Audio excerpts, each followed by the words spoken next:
2, 3.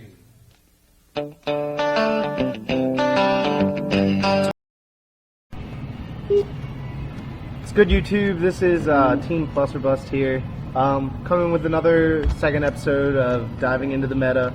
We're here at our local Martin's doing our thing. Got Chris and Dan playing over here, so if you guys hear anything, don't get offended or anything like that.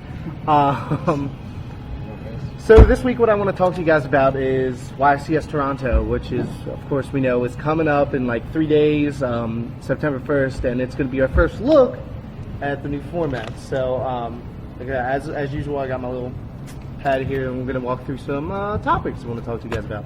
First thing I want to look at is top decks that I think are personally going to do well up there.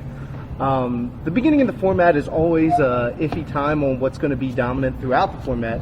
It's really your first look, and I think it's a good time for decks that won't do so great later in the format to make a push for some sort of top or a lot of wins. And so there's a couple of those decks out there with the way the new format's going to work, but some of the things that I really think are going to top are the wind-up deck. A lot of people seem to think that it's dead. And the toolbox XYZ aspect of that deck is still insane.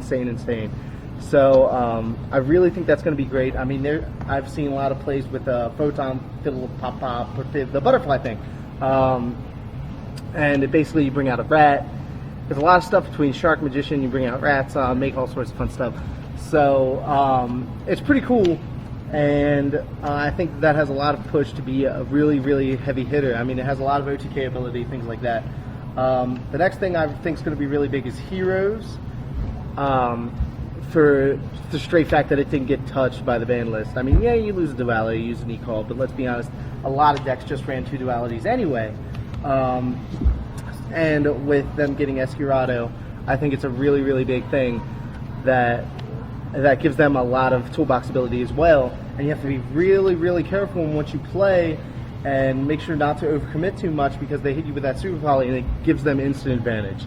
Another thing that I'm really not for sure about, but I think you can make a good showing, is the Geargia Gadget deck that makes a lot of Shockmasters, and I think that can be really good, just for the fact that Shockmaster is just insanely dominant. Another deck that I think will do well is Agents, especially since it got 2 Earths. I think we could see a lot of different variants of that deck. So we'll see how it does. I'm interested to see as well. I mean, the Perfection one could do very well because of the ability to get Herald of Perfection out very easily. The next thing I want to talk to you guys about is Tefnuadad. And I think this deck is incredibly interesting just for the fact that people seem to think that there's a new Teledad thing out. And Tefnuad, of course, is the Hieratic Dragon that is essentially the Cyber Dragon effect, and when it's tributed, you can bring out a level 6 normal monster. It's attack of 0 and everything, but basically what you use it for is exceeding in 6 stars. So, and with Emergency Teleport coming to 3, a lot of people seem to think that it can run very consistently. I think it's shoddy, a little shoddy personally, but, you know, we'll see how it does.